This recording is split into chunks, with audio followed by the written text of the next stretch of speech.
Now we will proceed with the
Vice President Sara Z. Duterte, filed by at least one-third of all the members of the House of Representatives on February 5, 2025. Impeachment complaint filed against Vice President Sara Z. Duterte, filed by Teresita Quintos Deles, Father Flaviano, SBD Gary Alejano et al., and endorsed by Representative Percival B. Sendanya of the Akbayan Party List on December 2, 2024. Impeachment complaint filed against Vice President Sara Z. Duterte, filed by Teodoro Casino, Lisa Masa, Nery Colomares et al., and endorsed by Representatives Franz de Castro of the ACT Teacher Party List, Representative Arlene D. Brosas of the Gabriela Party List, and Representative Raul Daniel A. Manuel of the Kabataan Party List on December 4, 2024. Impeachment complaint filed against Vice President Sara Z. Duterte, filed by Reverend Father Antonio Labiao Jr., Reverend Father Rico P. Ponce, Reverend Father Dionisio B. Ramos et al., and endorsed by Representative Gabriel H. Bordado Jr. of the 3rd District of Camarines Sur, and Representative Lex Anthony Chris A. Colada of the AMBIS OWA Party List on December 19, 2024. Majority Leader. Mr. Speaker, today, as provided for in our additional reference of business, a verified impeachment complaint against Vice President Sara Zimmerman Duterte has been filed by at least one-third of all the members of the House of Representatives on February 5, 2025. Mr. Speaker, for the record, may we inquire from the Secretary General the total membership of the House as of today, February 5, 2025. The Secretary General will please respond. Mr. Speaker, as of the present, the total number of members of the House of Representatives is 306. The Majority Leader is recognized. Mr. Speaker, may we inquire from the Secretary General how many members of the House verified and swore before him the impeachment complaint? Secretary General, please respond to the query of the Majority Leader. Yes, Mr. Speaker. Pursuant to Section 14, Rule 4 of the Rules of Procedures, in impeachment proceedings, the total number of House members who verified and swore before me this impeachment complaint is 215 House members.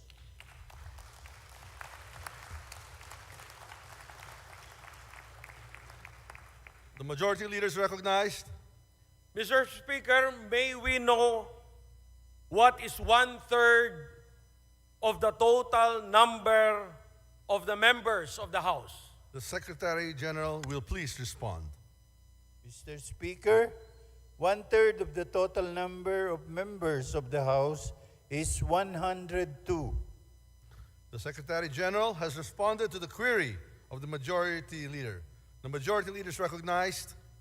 Mr. Speaker, for the record, in consonance with the Constitution on Article 11 on accountability of public officers, particularly Section 3, Paragraph 4, and pursuant to Section 14, Rule 4 of the Rules of Procedure in impeachment proceedings, which provides as follows.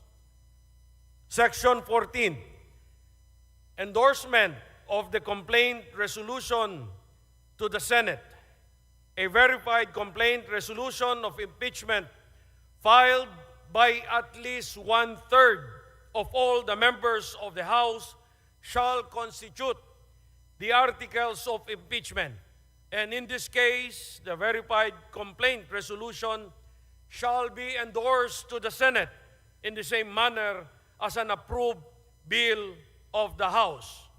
Considering that the Secretary General has certified that at least 215 members of the House of Representatives have verified and swore before him the said impeachment complaint against Vice President Sara Duterte, and consistent with our rules, I move that the Secretary General be directed immediately to endorse the same to the Senate. There is a motion to direct the Secretary General to immediately endorse to the Senate the impeachment complaint, having been filed by more than 1/3 of the membership of the House, or a total of 215 members. Is there any objection? The Chair hears none. The motion is approved. The Secretary General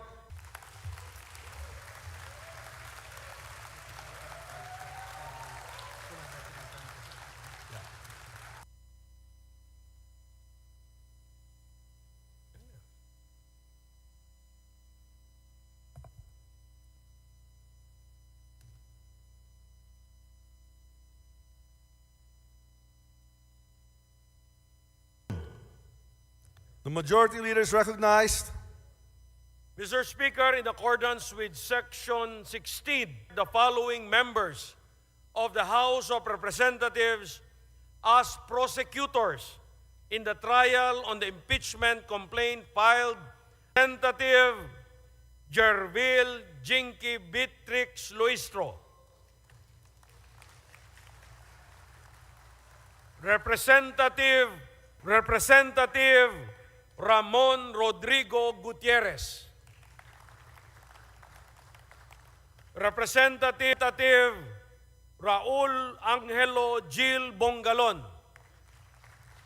Representative Marcelino C. Libanan, Representative Isabel Maria Zamora, Representative Lawrence R. Defensor, Jonathan Keith T. Flores. I so move, Mr. Speaker. There is a motion to elect the aforementioned members as prosecutors. Sara Duterte. Is there any objection? The Chair hears none. The motion is approved.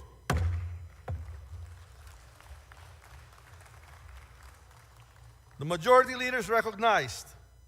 Mr. Speaker, in the additional reference of business filed against Vice President Sara Duterte. These are the impeachment complaint filed by Teresita Quintojano et al. And endorsed by Representative Percival Sedanya of Akbayan Party List on December 2, 2024. Next is an impeachment complaint filed by Teodoro Casino, Lisa Masa, Nery Colmenar, El Castro of ACT Teachers Party List, Representative Arlene Brosas of Gabriela Party List, and Representative Raul Daniel Manuel of Kasuan. Mr. Speaker, the third one, impeachment complaint filed by Reverend Father Antonio Labiao Jr., Reverend Father, and endorsed by Representative Gabriel Bordado Jr. of the 3rd District of Camarines Sur, and Representative Lex December 19, 2024. Pursuant to our rules of procedure in the impeachment proceedings, considering that the plenary has already transmitted to the Senate the impeachment complaint filed by 215 members on February 5, 2025, that is today, I move that the 4 December 4, 2024, and December 19, 2024, be transmitted to the archives. I so move, Mr. Speaker. There is a motion to transmit to the archives the aforementioned 3 impeachment complaints filed last December 2, 4, and 19, 2024. Is there any objection? The chair hears none. The motion is approved. These impeachment complaints are Session for a few minutes. session suspended.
Session resumed.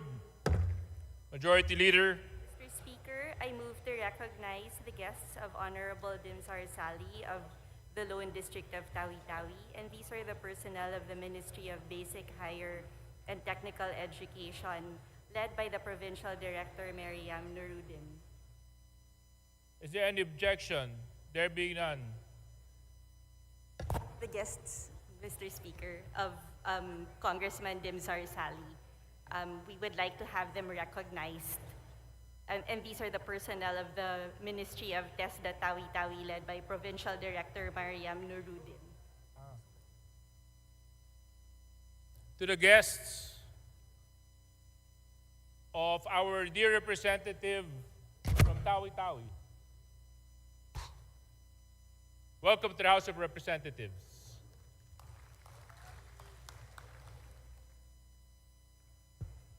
Majority Leader.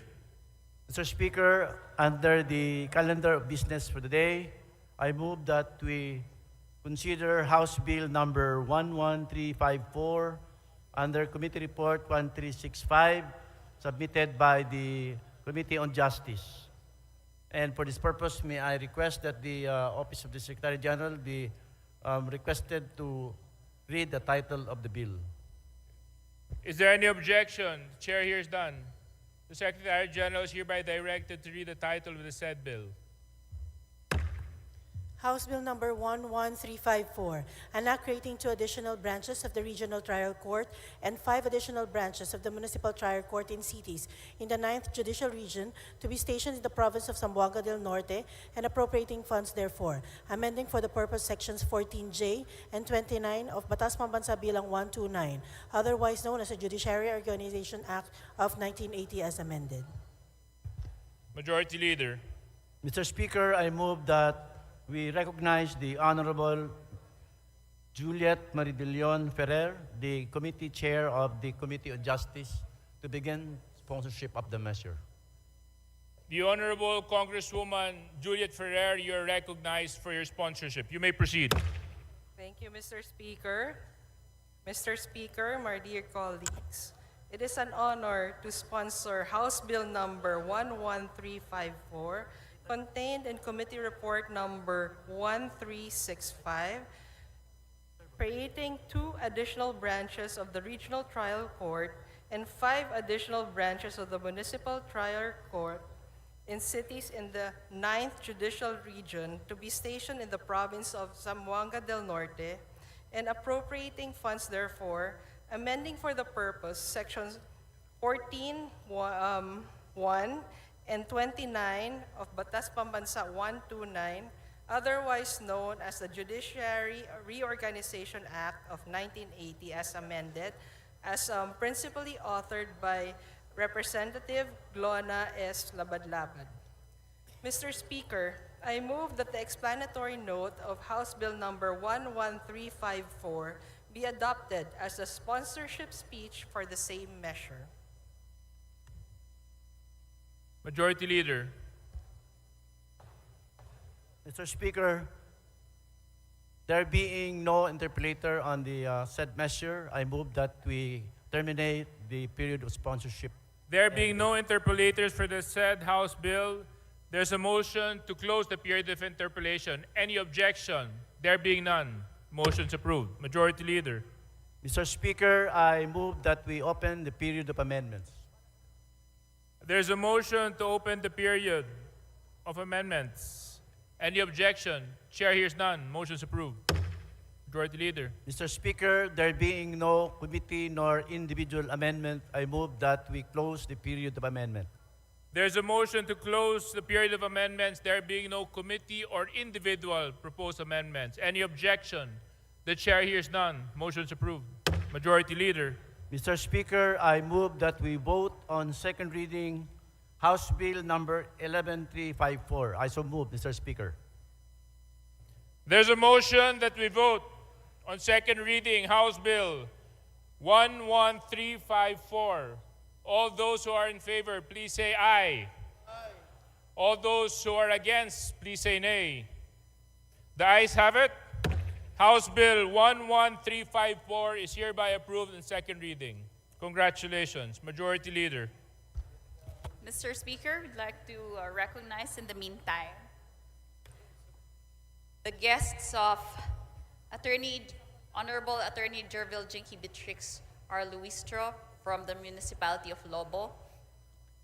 These are Vice Mayor Angelito H. Abiera, Jordan Rojero, Edwin Macalalad, Dennis Magnaye, Ariel Camo, Christian Lumanglas, Jerwin Balmes, Albert De Chavez, Marvin J. Abdon, Maria Lieca Alcantara, Noel De Chavez, Emerlon Menes, Jomer Ramirez, Ronald Marsigan, Jose Delica, Mike Ledesma, Jeffrey Anuran, Jeremy Ilagan, Carl Vincent Castillo, Ralphie Ilagan, Gilbert Garzon, Jason Lester Castillo, Jake Paglikawan, Eddie Safrudin, Reynaldo Guno Jr., Remy Ilagan Nuestro, Marlon Anyayahan, Morlon Campang, Leo Cerezo, John Mariel Cerezo, Florentino Di Maano, Ricky Baxa, Aneline Abol, Fernando Abol, Arias Balmes, Sheila May Perez, Christian Ramirez, J.R. Ramirez, Chito Albania, Pedong Carandang, Brando Dueñas, RJ Castillo, Randolph Limbaga, Norberto Abanillo Jr., Brian Capili, Mark Anthony Delmo, Jamerica Joy, Evangelista Marvin Almarez, Ryan de las Alas, Hernan Atienza, Kurt Francis Nara, Renel De Chavez, Joler Adoptante, Jovelyn Ramirez, Lorelie Frane, Cecil Asi, and Karina Adalia. Sa mga panauhin mula sa bayan ng Lubo sa pangunguna ng kanilang Vice Mayor Angelito Abiera, mga guests ng ating napakasipag at napakahusay na kinatawan mula sa lalawigan ng Batangas, malugod po namin kayo tinatanggap sa House of Representatives.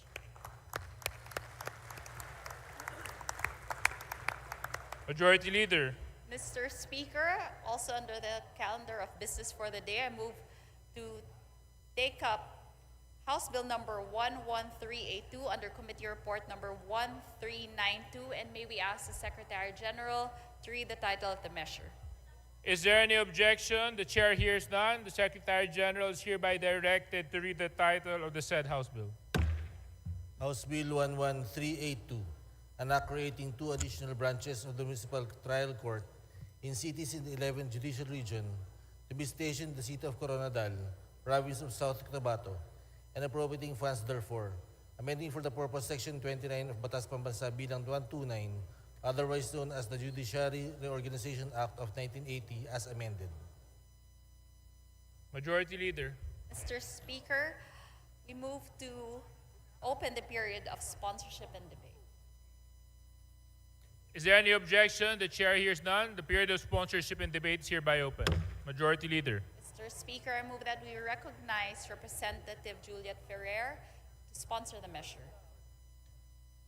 The Representative Juliet Ferrer, you may proceed for your sponsorship. Thank you, Mr. Speaker. Mr. Speaker, my esteemed colleagues, it is my honor to sponsor House Bill number 11382, contained in Committee Report 1392, principally authored by Representative Peter B. Miguel, creating 2 additional branches of the Municipal Trial Court in cities in the 11th Judicial Region to be stationed in the city of Coronadal, province of South Cotabato, and appropriating funds therefore, amending for the purpose Section 29 of Batas Pambansa 129, otherwise known as the Judiciary Reorganization Act of 1980 as amended. Mr. Speaker, I respectfully submit that the explanatory note of House Bill number 11382 to be adopted as a sponsorship speech for the said measure, Mr. Speaker. Majority Leader. Mr. Speaker, there being no interpellators, we move that we close the period of sponsorship and debate. There's a motion that we close the period of interpellation, there being no interpellators. Any objection? The Chair hears none. Motion's approved. Majority Leader. Mr. Speaker, I move that we open the period of amendments. There's a motion to open the period of amendments. Any objection? Chair hears none. Motion's approved. Majority Leader. Mr. Speaker, there being neither committee nor individual amendments, I move to close the period of amendments. There being no committee or individual amendments, there's a motion that we close the period of amendments. Any objection? The chair hears none. The motion's approved. Majority Leader. Mr. Speaker, I move that we vote on House Bill number 11382. There's a motion that we vote on House Bill 11382. All those who are in favor, please say aye. Aye. All those who are against, please say nay. The ayes have it. House Bill number 11382 is hereby approved in second reading. Congratulations. Majority Leader. Mr. Speaker, I move that we consider, under the calendar of business for the day, House Bill number 11384 as contained in Committee Report number 1393. Printed copies have been previously distributed to the members pursuant to the rules. For this purpose, may I request that the Secretary General be directed to read the title of the bill. There's a motion to consider House Bill 11384. The Secretary General is hereby directed to read the title of the said House Bill. House Bill number 11384, an act creating one additional branch of the Regional Trial Court in the 4th Judicial Region to be stationed in the municipality of San Pascual, and 2 additional branches of the Municipal Trial Court in the 4th Judicial Region to be stationed in the municipalities of Lobo and Tingloy, all in the province of Batangas, and appropriating funds therefore. Amending for the purpose sections 14E and 30 of Batas Pamansabilang 129, otherwise known as the Judiciary Reorganization Acts of 1980 as amended. Majority Leader. Mr. Speaker, I move that we recognize the chairperson of the Committee on Justice, Representative Juliet Marie de Leon Ferrer of the 4th District of Negros Occidental, to sponsor the measure. The Honorable Chairperson of the Committee on Justice, Congresswoman Juliet Ferrer, you're recognized for your sponsorship. You may proceed. Thank you, Mr. Speaker. Mr. Speaker, my dear colleagues, it is my honor to sponsor House Bill number 11384, contained in Committee Report 1393, principally authored by Representative Jervil Jinky Beatrix R. Luistro, creating one additional branch of the Regional Trial Court in the 4th Judicial Region to be stationed in the municipality of San Pascual, and 2 additional branches of the Municipal Trial Court in the 4th Judicial Region to be stationed in the municipalities of Lobo and Tingloy, all in the province of Batangas, and appropriating funds therefore, amending for the purpose sections 14E and 30 of Batas Pambansa Bilang 129, otherwise known as the Judiciary Reorganization Act of 1980 as amended. Mr. Speaker, I respectfully submit the explanatory note of House Bill number 11384 to be adopted as the sponsorship speech for the said measure. Majority Leader. Mr. Speaker, I move that we open the period of interpellation. There's a motion that we open the period of interpellation. Any objection? Motion's approved. Majority Leader. Mr. Speaker, there being no member who wishes to interpellate, I move that we close the period of interpellation. Is there any objection? Motion's approved. Majority Leader. Mr. Speaker, I move that we open the period of amendment.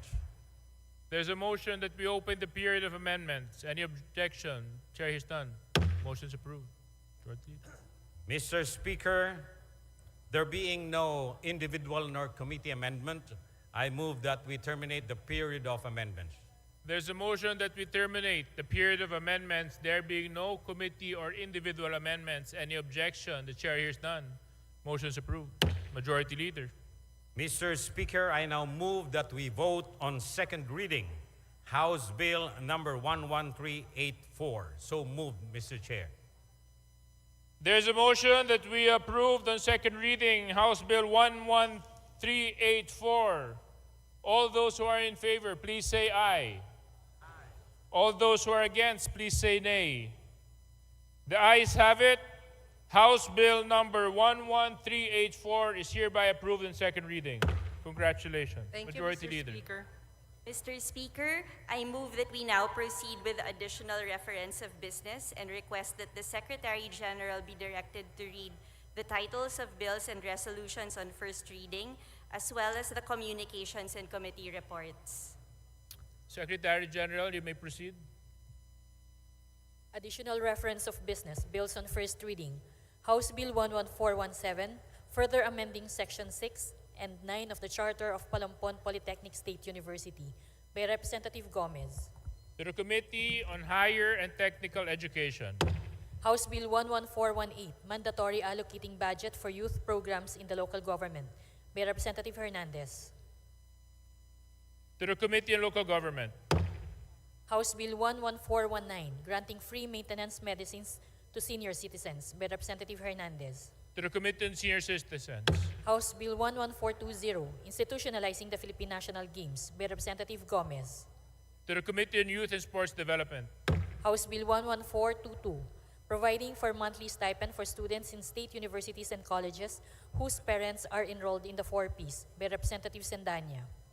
To the Committee on Higher and Technical Education. House Bill 11424, providing for the revised charter of the Overseas Filipino Bank by Representative Salo.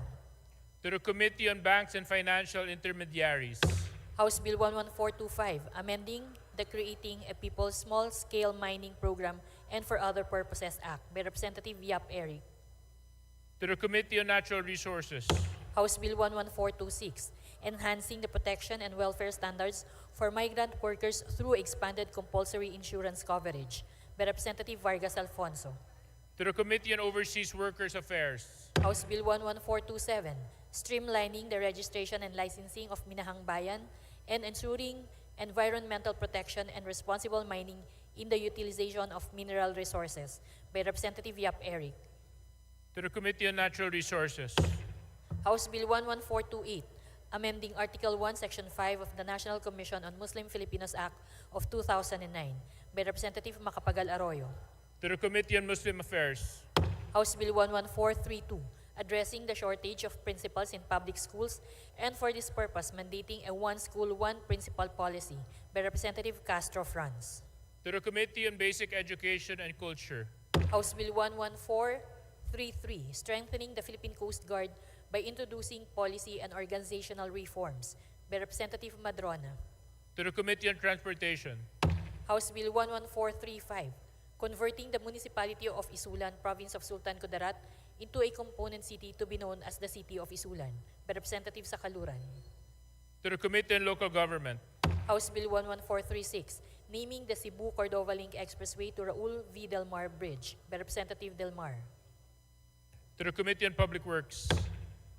Resolutions. House Resolution 2224, congratulating and commending Chino Tanconsian C in the 51st All Japan Sambo Championships and Japan 2025 International Competition held in Tokyo, Japan in January 2025 and for bringing honor and pride to the country and the Filipino people by Representative Gomez. To the Committee on Youth and Sports Development. House Resolution 2225, urging the Committees on Agrarian Reform and Cooperatives Development to jointly conduct an investigation on the reported exploitation and violations committed by Agumil Philippines Incorporated against palm oil cooperatives and farmers in Palawan that resulted in heavy deaths and displacement from the House Resolution 2226, urging the Executive Department through the DFA and the DOF to continue to participate actively at the United Nations Tax Convention negotiations from February 3 to 6, 2025 and to vote with all developing countries for the adoption of a comprehensive and progressive United Nations Tax Convention by Representative Sendanya. To the Committee on Foreign Affairs. House Resolution 2228, urging the Department of Labor and Employment, the Department of Migrant Workers, and the Department of Foreign Affairs to craft a comprehensive plan of action to address the impact of United States President Donald Trump's immigration policies on Filipino migrants in the United States by Representative Salo. To the Committee on Foreign Affairs. House Resolution 2229, calling the appropriate committee to conduct an inquiry into the alleged condominium oversupply in Metro Manila by Representative Copilar. To the Committee on Rules. Communications. Letters dated January 24, 2025 of the BSP Bank Officer 6, Office of the General Counsel and Legal Services, transmitting to the House of Representatives duly certified copies of certain BSP issuances. To the Committee on Banks and Financial Intermediaries. Committee reports. Committee Report 1414 submitted by the Committees on Social Services, Appropriations, and Committee on Ways and Means on House Bill 11423.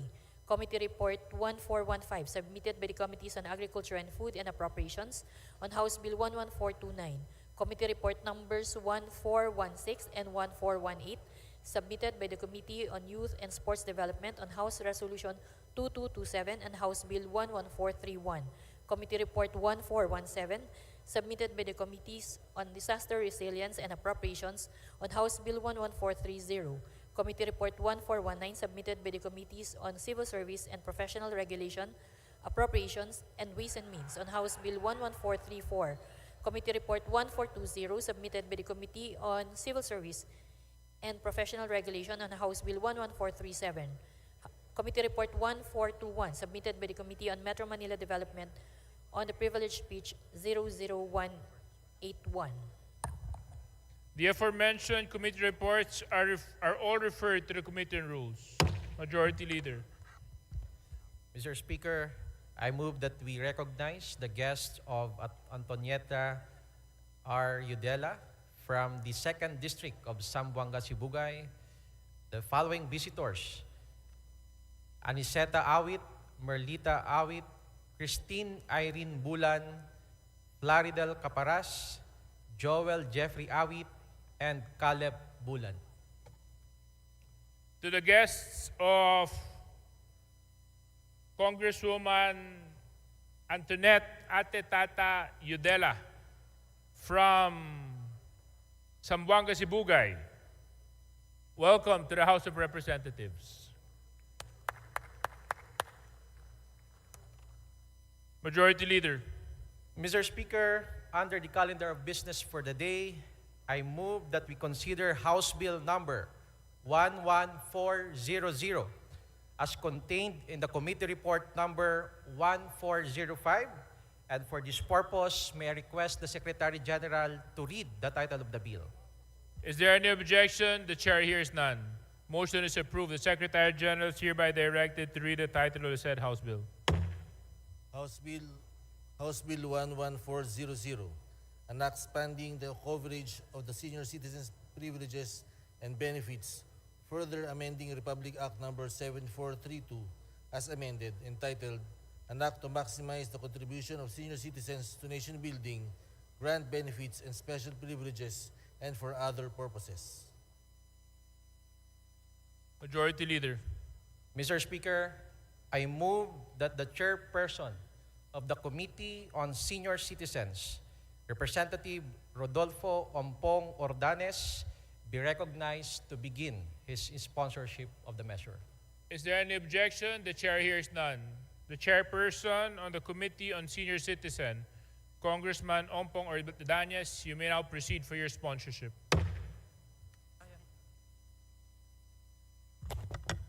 Thank you, Mr. Speaker. And good afternoon to all our guests and colleagues in this august chamber. Today, I rise to sponsor the proposed House Bill number 11400 under Committee Report number 1405, entitled, an act granting additional benefits and privileges to senior citizens, amending for the purpose Republic Act number 7432 as amended. This measure embodies our unwavering commitment to enhancing the welfare and quality of life of our elderly population. Ang ating mga senior citizens ay nag-alay ng dekada ng kanilang buhay para sa pagbuo at pag-unlad ng ating bansa. Kaya naman, tungkulin natin bilang isang lipunan na parangalan ang kanilang mga ambag sa pamamagitan ng pagsiguro na ang kanilang mga pangangailangan ay patuloy na natutugunan at ang kanilang mga karapatan ay napangangalagaan. As such, this bill proposes a compilation of amendments to expand the benefits and privileges granted to senior citizens. Third-party apps and websites like Grab, Foodpanda, Shopee, and Lazada have become essential to the Philippine economy.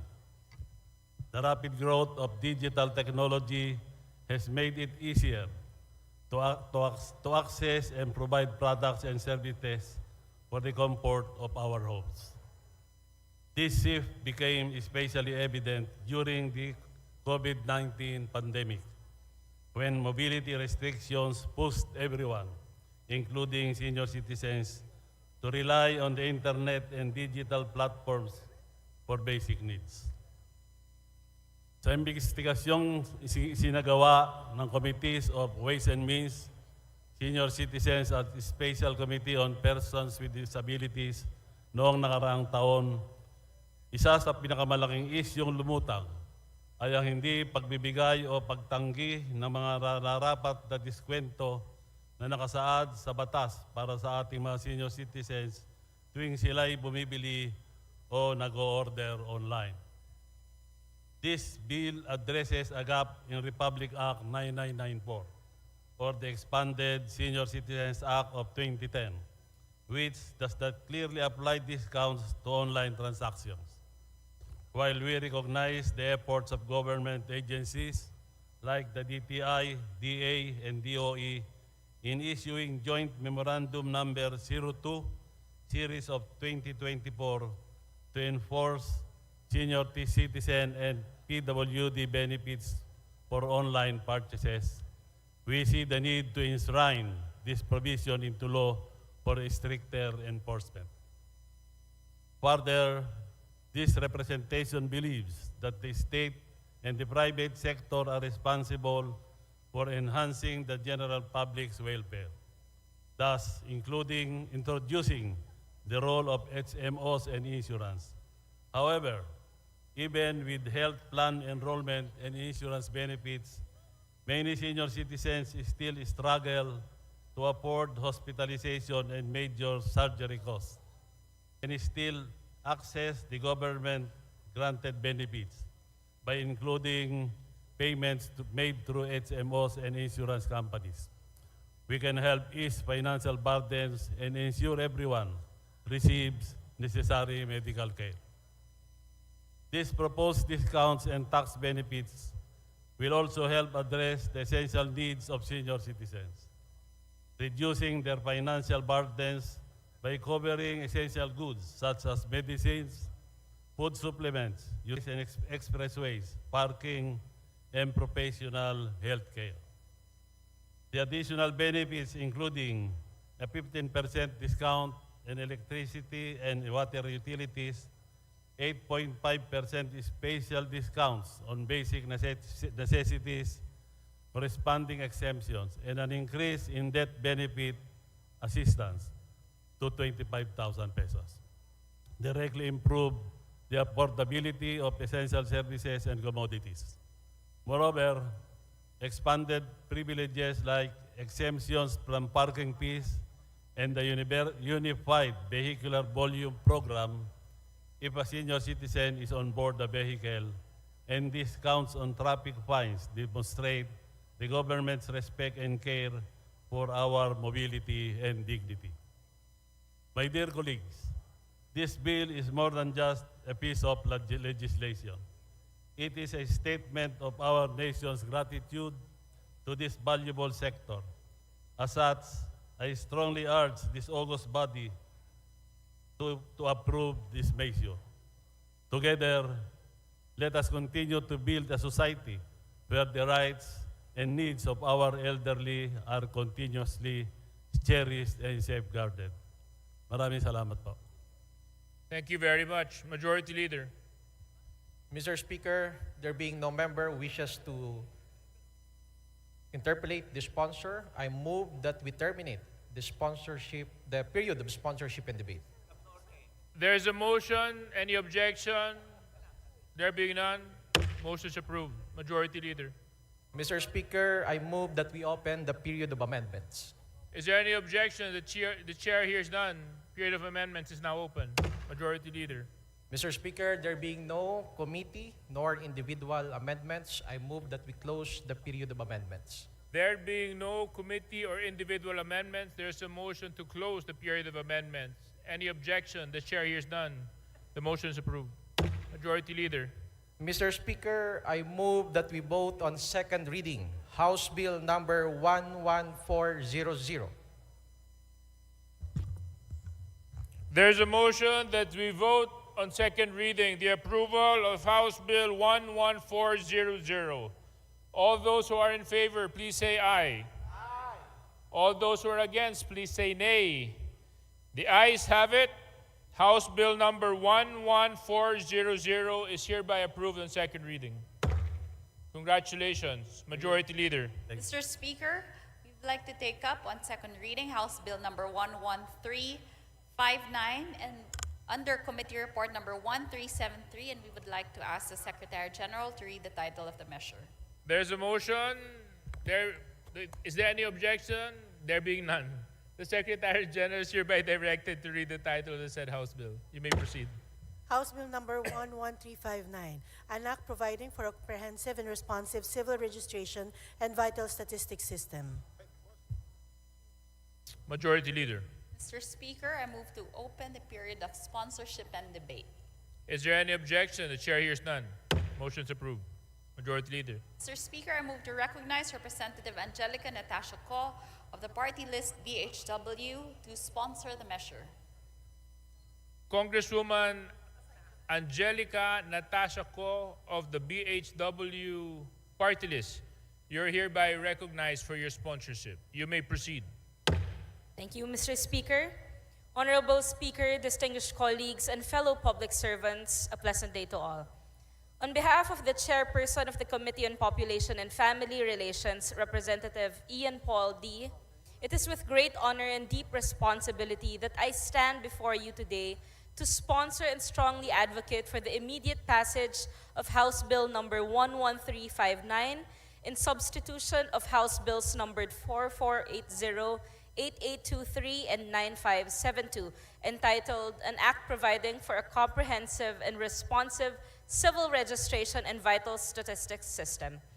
This measure represents a long overdue and transformative reform as the country's civil registration system is a 1930s law.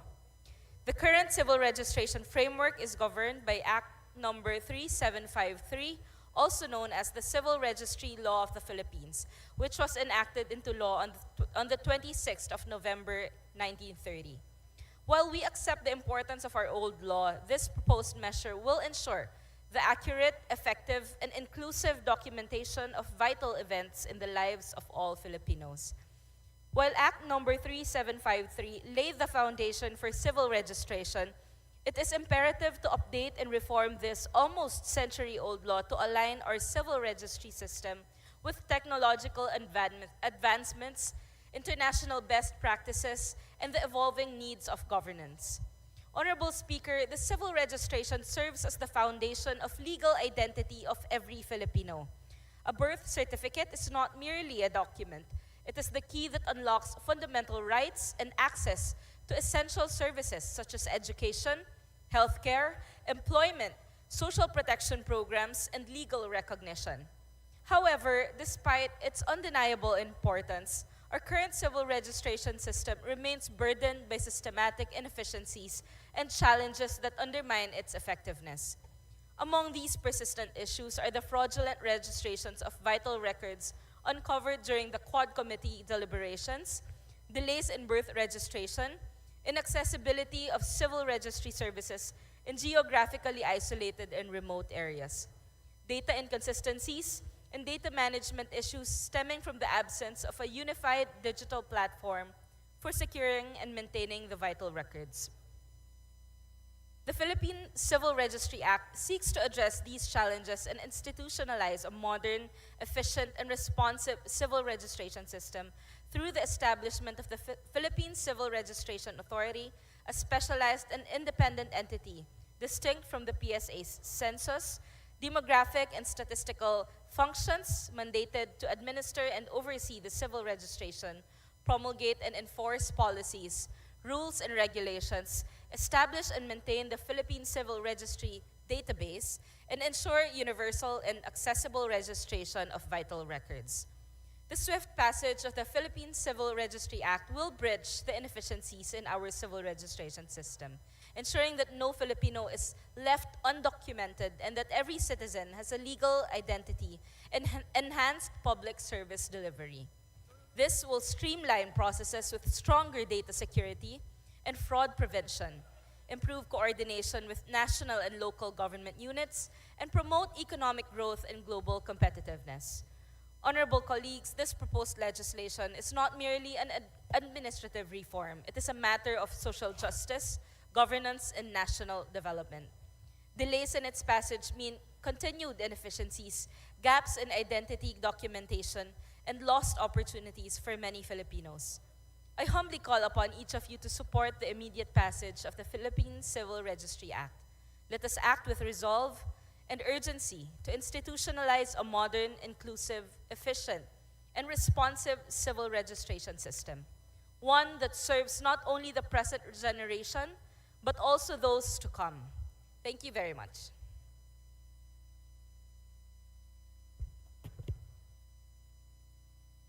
Majority Leader. Mr. Speaker, there being no interpellators, I move to close the period of sponsorship and debate. Is there any objection? Chair hears none. Motion is approved. Majority Leader. Mr. Speaker, I move to open the period of amendments. Is there any objection? Chair hears none. Period of amendments is now open. Majority Leader. Mr. Speaker, there being neither committee nor individual amendments, I move to close the period of amendments. There being no committee or individual amendments, there is a motion that we close the period of amendments. Any objection? The chair hears none. Motion is approved. Majority Leader. Mr. Speaker, I move to vote on second reading House Bill number 11359. There's a motion that we vote for approval on second reading House Bill number 11359. All those who are in favor, please say aye. All those who are against, please say nay. The ayes have it. House Bill number 11359 is hereby approved in second reading. Congratulations. Majority Leader. Mr. Speaker, pursuant to our rules governing inquiries in aid of legislation, I move to refer the speech of Representative Zia Alonto Adyong, delivered on January 27, 2025, to the Committee on Public Accounts. Is there any objection? Motion is hereby approved and referred to the Committee on Public Accounts. Majority Leader. Mr. Speaker, the House and the Senate have approved on third reading House Bill number 6557 and Senate Bill number 2838, respectively, providing for the Magna Carta of Barangay Health Workers. We have been informed that the Committee on Local Government, sponsor of House Bill number 6557, as well as the authors thereof, are in concurrence with the provisions of Senate Bill number 2838. In accordance with our rules, I move to adopt Senate Bill number 2838 as an amendment to House Bill number 6557. There's a motion to adopt Senate Bill number 2838 as amended to House Bill number 6557. Is there any objection? The chair hears none. The motion is approved. Senate Bill number 2838 is adopted as an amendment to House Bill number 6557. Majority Leader. Mr. Speaker, the Senate passed with amendments House Bill number 10841, strengthening the Philippine Coast Guard by introducing policy and organizational reforms. We have been informed that the Committee on Transportation, the sponsor of the aforementioned House Bill, as well as the authors thereof, have no objections to the amendments of the Senate to the said measure. In accordance with our rules, I move to concur with the Senate amendments to House Bill number 10841. There is a motion to concur with the Senate amendments to the House Bill number 10841. Is there any objection? The chair is none. The motion is approved. Floor leader.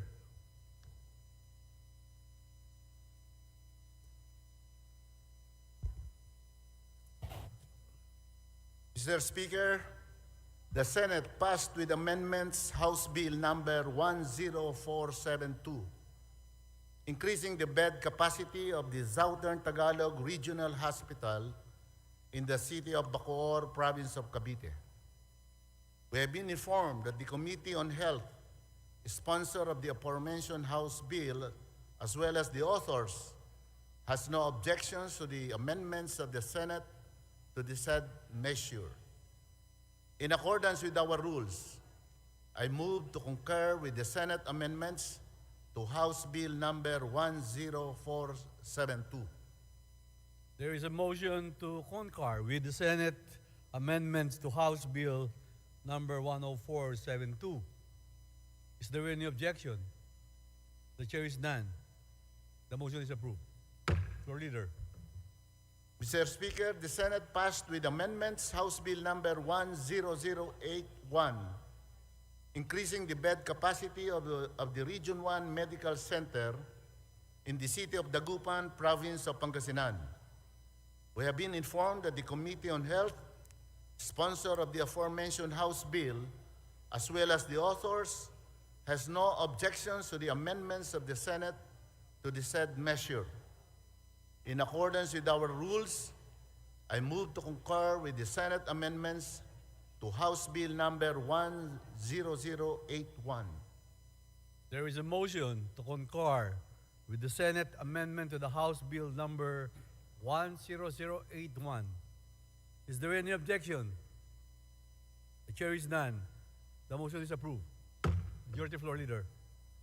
Mr. Speaker, the Senate passed with amendments House Bill number 8925, requiring the proper and immediate burial of Muslim cadavers in accordance with the Islamic rites.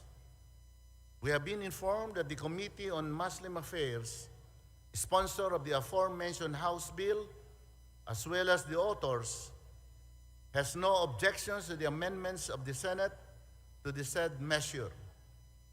In accordance with our rules, I move to concur with the Senate amendments to House Bill number 8925. There is a motion to concur with the Senate amendment to the House Bill number 8925. Is there any objection? The chair is none. The motion is approved. Majority Leader. Speaker, we move to suspend session for a Session suspended.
Session resume. Majority Leader. Madam Speaker, I move to include additional co-authors to House Bill numbers 11137, 11359, 11372, 11373, 11375, 11376, 11393, 11394, 11395, 1400, 1402, 11354, 11382, 11384, 11429, and 11430, and House Resolution numbers 2203 and 2214 as contained in the list to be submitted by the Committee on Rules. There's a motion to include the aforementioned House bills and additional co-authors to the aforementioned House bills and House resolutions. Is there any objection? The Chair hears none. The motion is approved. Majority Leader. Madam Speaker, I move to authorize all committees to conduct meetings or public hearings if deemed necessary during the House recess from February 6 to June 1, 2025. There is a motion. Is there any objection? The Chair hears none. The motion is approved. Majority Leader. Madam Speaker, I move to suspend for a few minutes. Session suspended.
Session resumes. Majority Leader.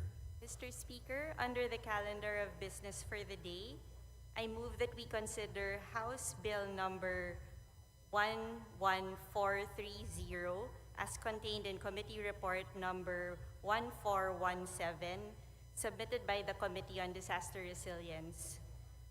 Copies of the bill have been previously distributed to the members, and may I request, therefore, that the Secretary General be directed to read the title of the bill without prejudice to its insertion into the records of the text thereof.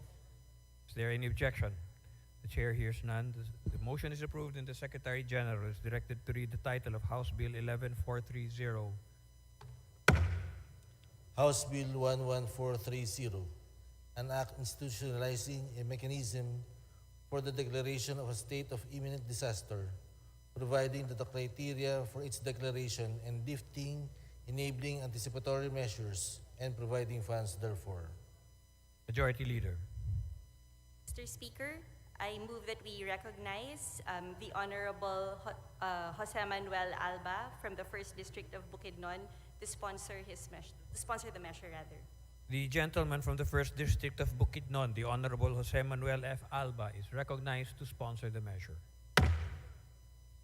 Mr. Speaker, Majority Leader, fellow members, esteemed guests, good afternoon. It is my utmost honor to stand before this august body today to sponsor one of the results of the efforts of the Committee on Disaster Resilience and the swift actions of the government agencies who have contributed their essential inputs. This measure is very personal to me as one of the principal authors. The privilege and honor I share with the committee chairperson, Alan Ecleo. Set to become the first national legislation for anticipatory action worldwide, it will facilitate the movement of national and local resources to be used to act before a hazard strike. This legislation was inspired and brought about by the Philippines' vulnerability to natural disasters and the need to respond with urgency and efficiency every single time disaster threatens to strike.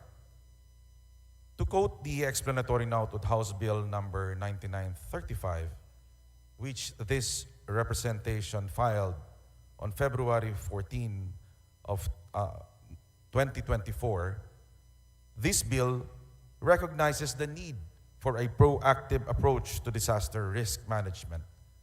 It seeks to establish a systematic mechanism for declaring a state of imminent disaster.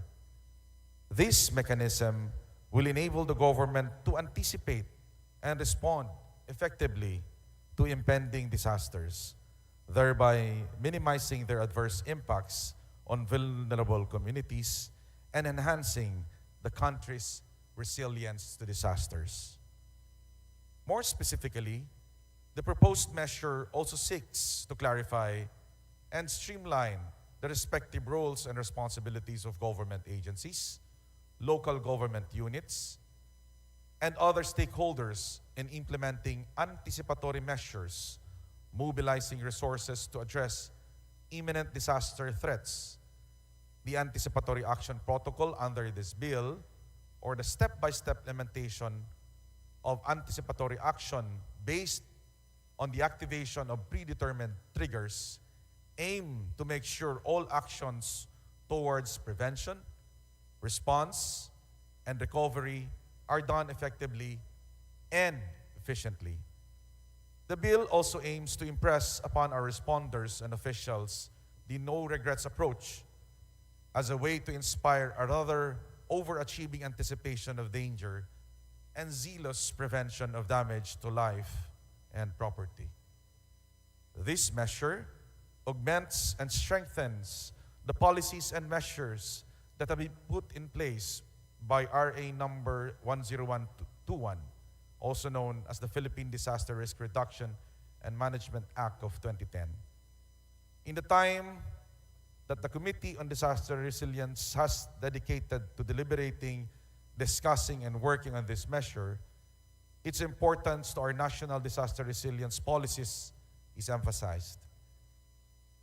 It is our fervent hope as proponents of this measure that the House stands by and with us in our goal of making our nation strong, not only after a disaster, but more so before. With the support and permission of this august body, the passage of this measure is hereby respectfully sought. Thank you, Mr. Speaker.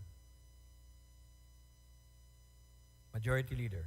Mr. Speaker, I move that we recognize the Representative Raul Daniel Manuel of Kabataan Party List for his interpellation. The gentleman from the Kabataan Party List, the Honorable Raul Manuel, is recognized for his interpellation. Thank you, Mr. Speaker. Well, the sponsor yield to just a few questions about this bill. It would be an honor to respond to the questions of the Honorable Manuel of Kabataan Party List. Salamat, Mr. Speaker. We share the intent of the sponsor na mas mapaghandaan natin ang iba't ibang forms of disasters sa ating bansa. Kaya ang magiging interpellation ko po, Mr. Speaker, would be a comparison between our mechanisms for declaration of state of imminent disaster tsaka ang doon po mas familiar yung ating mga kababayan yung state of calamity.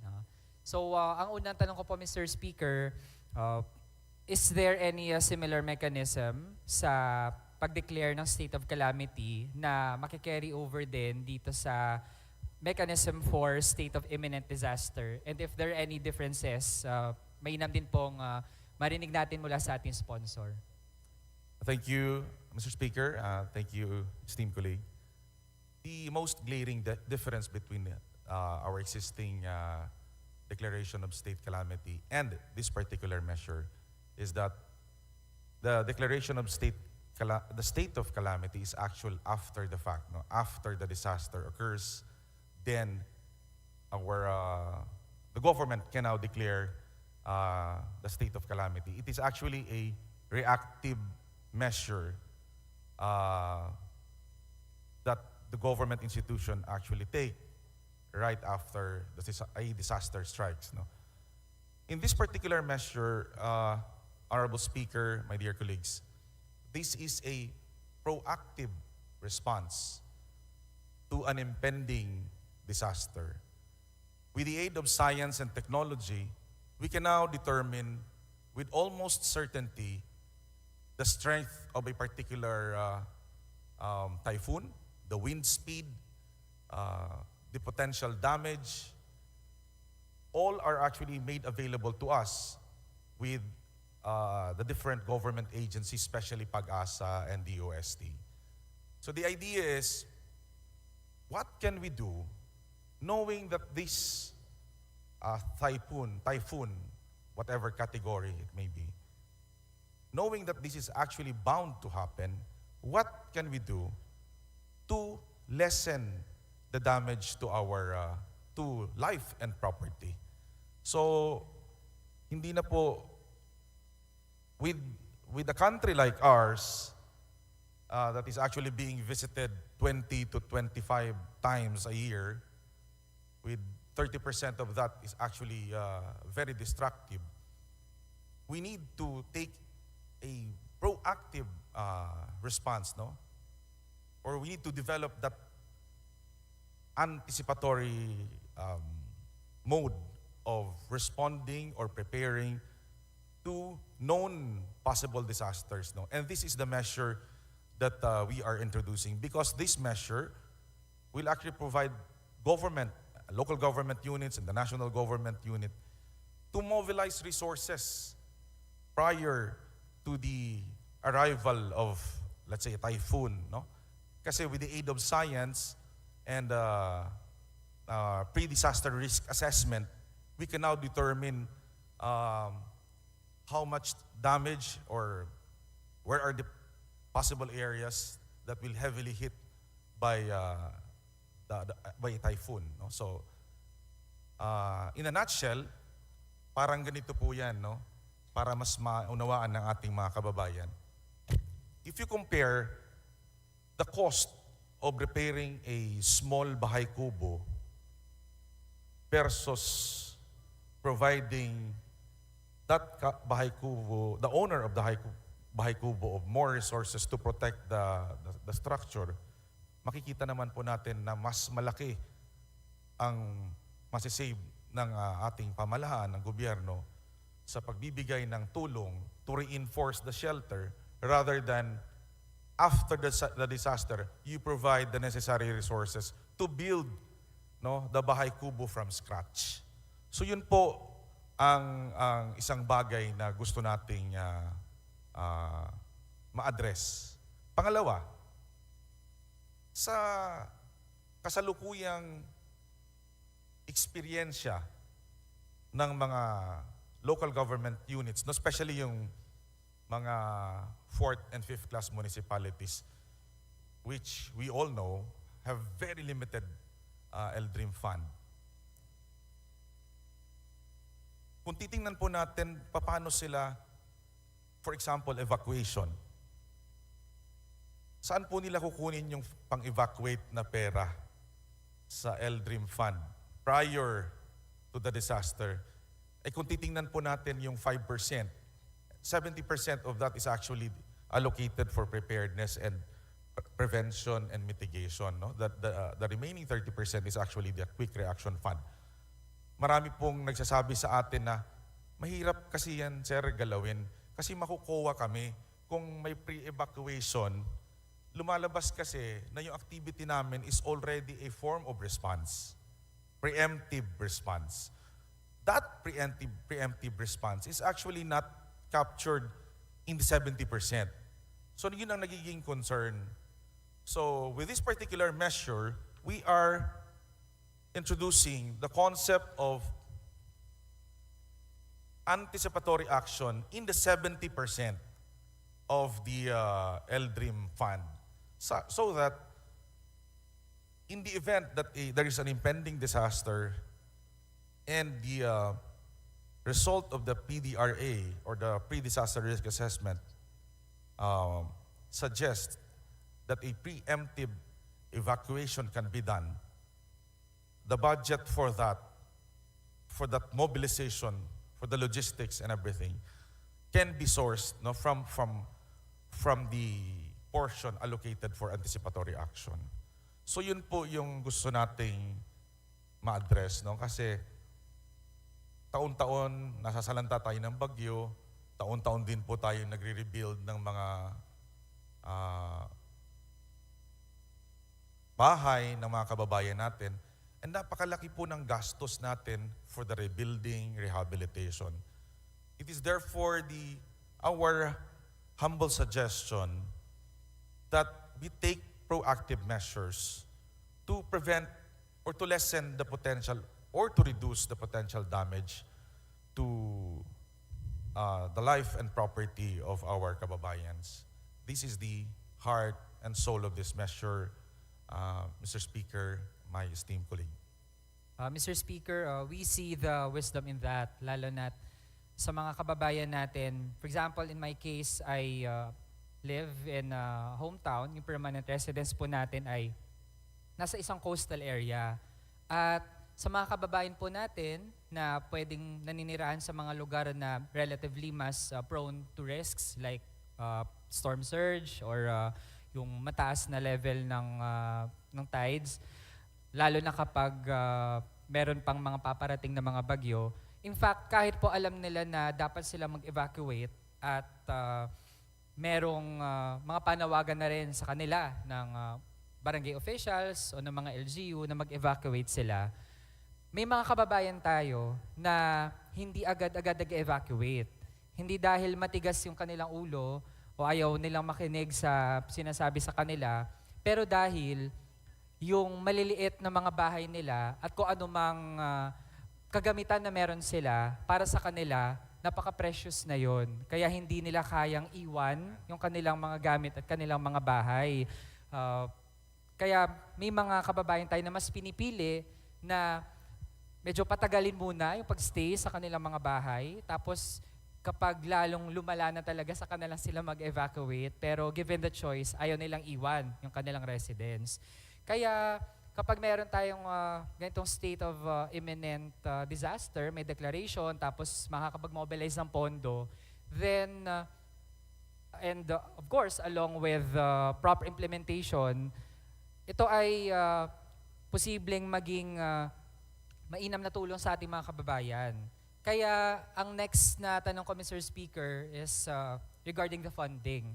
Since based on what was mentioned by our sponsor, ay pareho pa rin ang fund source. It's the local DRRM fund. Tapos maging sa national agencies po natin, ang National DRRM Fund or Calamity Fund. Pero mas pinalawig natin ang scope ng pwedeng purposes para matap ang mga pondo na ito. So, our question, Mr. Speaker, kasi kapag may state of imminent disaster, ibig sabihin naghahanda pa lang tayo. Pero kapag nangyari na, di ba, magta-transition na tayo sa state of calamity. So, paano o ano ang magiging papel ng mga agencies natin, LGU man or national, para matiyak natin na walang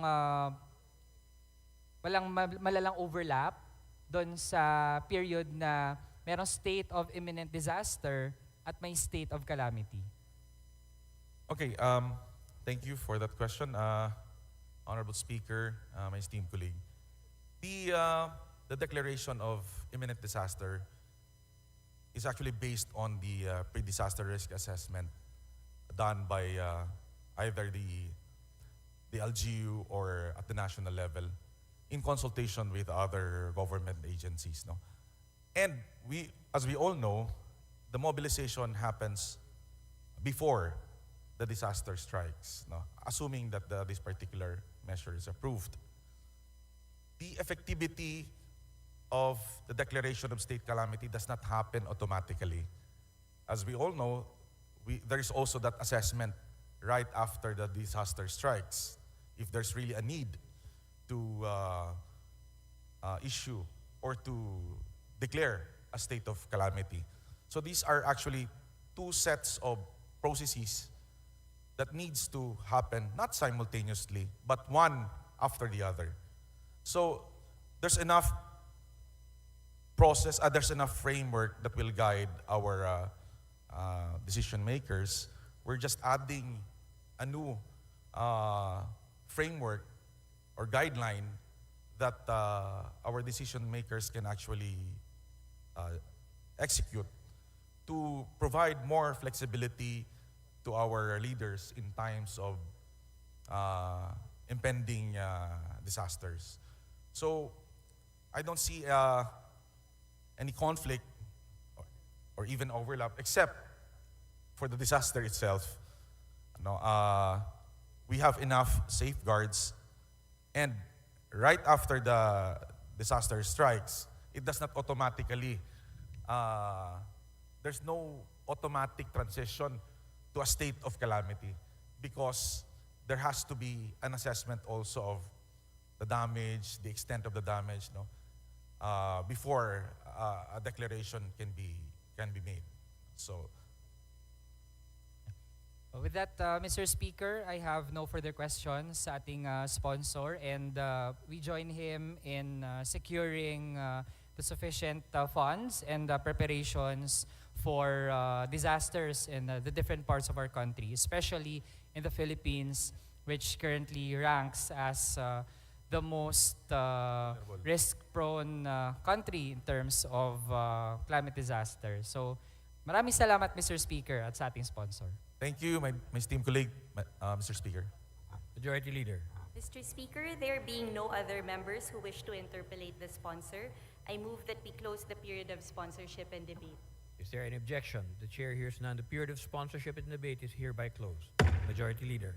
Mr. Speaker, I move that we open the period of amendments. Is there any objection? Chair hears none. The period of amendments is hereby open. Majority Leader. Mr. Speaker, there being no committee or individual amendments, I move that we close the period of amendments. Is there any objection? Chair hears none. The period of amendments is hereby closed. Majority Leader. Mr. Speaker, I move that we vote on second reading, House Bill number 11430. As many as are in favor of House Bill 11430, please say aye. Those opposed, please say nay. The ayes have it. House Bill 11430 is hereby approved on second reading. Congratulations. Majority Leader.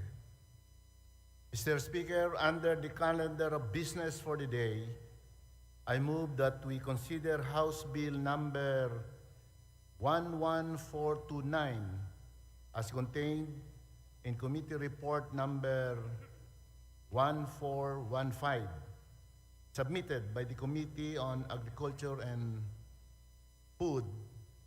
Copies of the bill have been previously distributed to the members, and I therefore request that the Secretary General be instructed to read the title of the bill.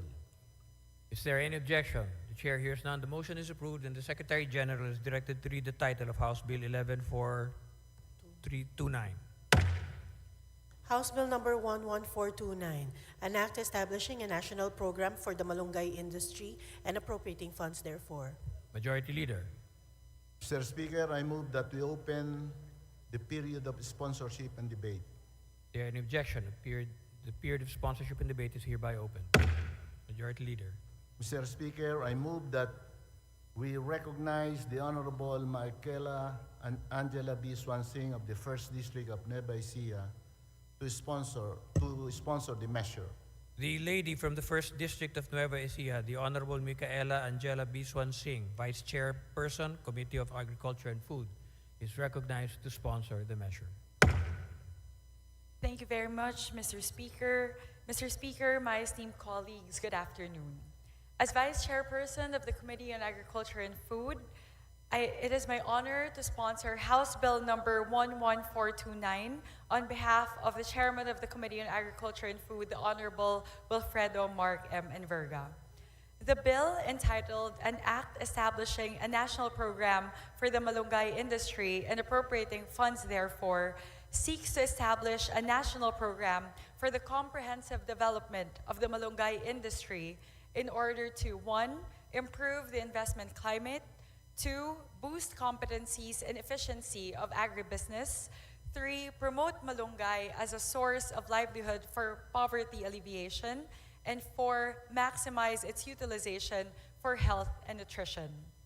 The goal is consistent with the Declaration of Policy of Republic Act number 7900, the High Value Crops Development Act of 1995, which is to accelerate the growth and development of agriculture, enhance productivity and incomes of farmers and the rural population, improve the investment climate, competencies and efficiency of agribusiness, and to develop high-value crops as export crops. House Bill number 11429 will institutionalize the interventions for the promotion and development of the malunggay industry from production to marketing, including export, and will pave the way for harmonized and integrated interventions from both the public and the private sector.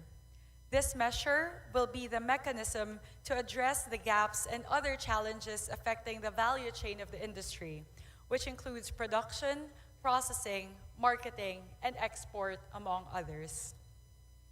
The key provisions of House Bill number 11429 are as follows. First, it creates the Malunggay Industry Development Committee to be chaired by the Secretary of the Department of Agriculture and shall coordinate with various organizations to organize the Moringa producers, processors, input producers, and suppliers, domestic and international marketers, traders, as well as allied and related industries into an umbrella organization. Second, it defines the roles of various government agencies to ensure the effective implementation of this act. Third, it formulates a 5-year framework for development, which shall serve as a guide in the formulation and implementation of plans, programs, and projects for the advancement of the industry. And finally, it formulates the Malunggay Industry Roadmap, where all malunggay stakeholders shall be involved. With this, Mr. Speaker, in view of the foregoing, the Committee on Agriculture and Food humbly seeks the support of our esteemed colleagues for the passage of this measure. Thank you very much, Mr. Speaker. Majority Leader. Mr. Speaker, there being no interpolator, I move that we close the period of sponsorship and debate. Is there any objection? The chair hears none. The motion is approved and the period of sponsorship and debate is hereby closed. Majority Leader. Mr. Speaker, I move that we open the period of amendment. Is there any objection? Chair hears none. The period of amendments is hereby opened. Majority Leader. Mr. Speaker, there being no committee amendment nor individual amendment, I move that we close the period of amendment. Is there any objection? Chair hears none. The period of amendments is hereby closed. Majority Leader. Mr. Speaker, I move that we vote on second reading House Bill number 11429. As many as are in favor of House Bill 11429, please say aye. Aye. Those opposed, please say nay. The ayes have it. House Bill 11429 is hereby approved on second reading. Congratulations. Majority Leader.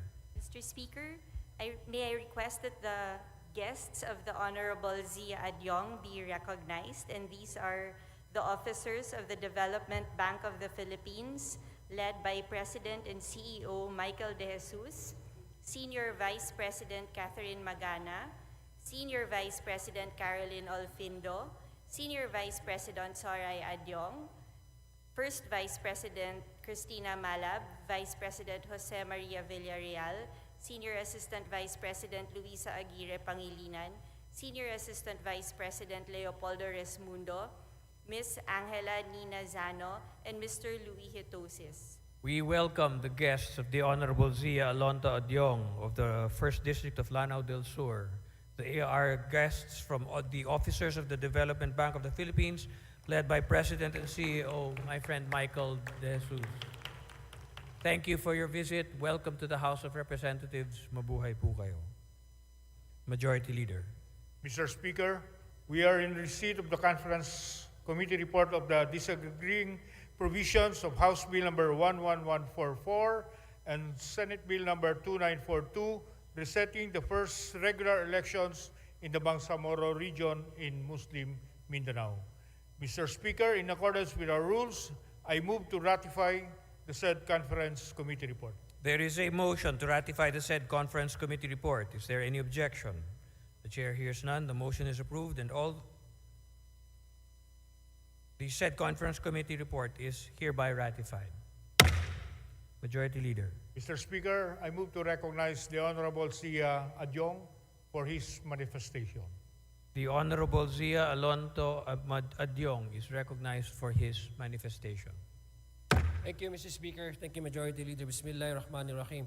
Mr. Speaker, I extend my deepest gratitude to my colleagues in both the Senate and the House of Representatives for their dedication and commitment to ensuring a smooth and stable transition for the Bangsamoro Autonomous Region in Muslim Mindanao.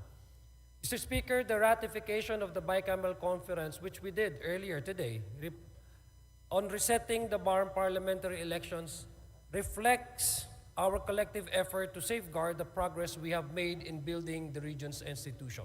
When it comes to peace and development, we are all stakeholders, Mr. Speaker.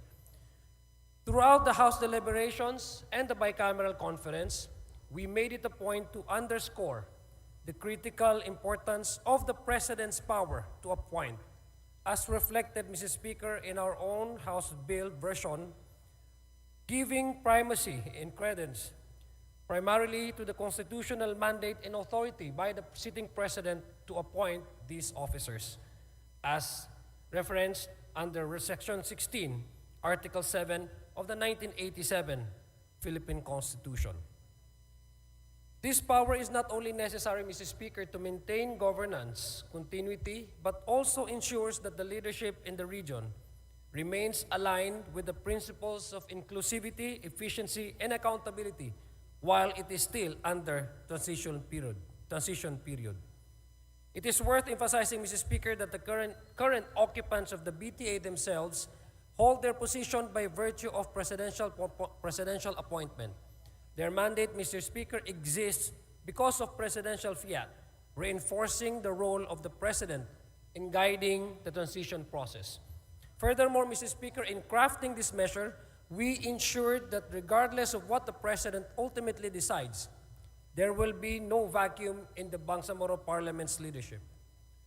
The bill was designed to guarantee the continuity of governance, preventing any disruption in the transition period. So therefore, Mr. Speaker, I humbly appeal to the President that upon the signing of this bill into law, he will exercise the appointing authority granted to him by the Constitution without delay. The Bangsamoro people need clear and decisive leadership to sustain the progress we have made. The President's swift action will provide the Bangsamoro Autonomous Region in Muslim Mindanao, while still under transition period, the mandate and the stability it needs to necessarily govern effectively and fulfill the aspiration of a fully autonomous regional government. Mr. Speaker, as we move forward, let us remain committed to ensuring that BARM fulfills its promise of delivering meaningful self-governance, peace, and development to the Bangsamoro people. Mr. Speaker, we submit to the decision of the President and we humbly appeal to him to appoint as expeditiously as possible new set of officers of the Bangsamoro Transition Authority. Thank you very much, Mr. Speaker. Magandang hapon po sa ating lahat. Assalamualaikum warahmatullahi ta'ala wabarakatuh. The manifestation is noted. Majority Leader. Mr. Speaker, the Senate passed with amendments House Bill number 5832 and 7007 declaring holidays in certain localities. We have been informed that the Committee on Local Government sponsored the aforementioned House bills, as well as the authors have no objection to the amendments of the Senate to the said measures.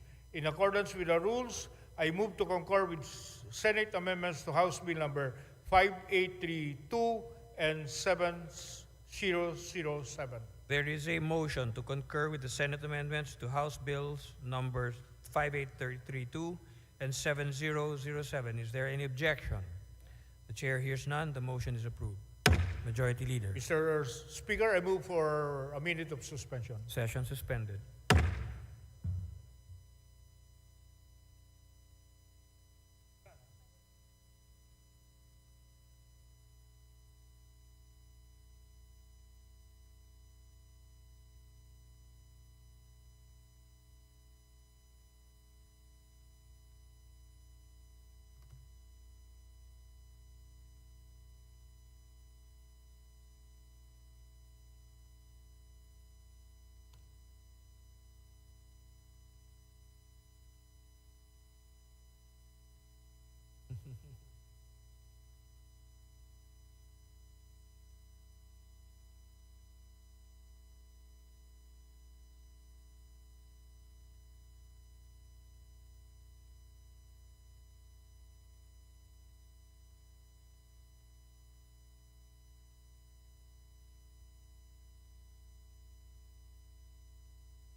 Session resumes. Majority Leader. Mr. Speaker, the House and the Senate have approved on the third reading House Bill number 10147 and Senate Bill number 2928, respectively, increasing the bed capacity of the Philippine General Hospital. We have been informed that the Committee on Health, sponsor of House Bill number 10147, as well as the authors thereof, is in concurrence with the provisions of Senate Bill number 2928. In accordance with our rules, I move to adopt Senate Bill number 2928 as an amendment to House Bill number 10147. There is a motion to adopt Senate Bill number 2928 as an amendment to House Bill number 10147. Is there any objection? The Chair hears none. The motion is approved. Senate Bill number 2928 is adopted as an amendment to House Bill number 10147. Majority Leader. Mr. Speaker, I move that we suspend session for a few minutes. Session suspended.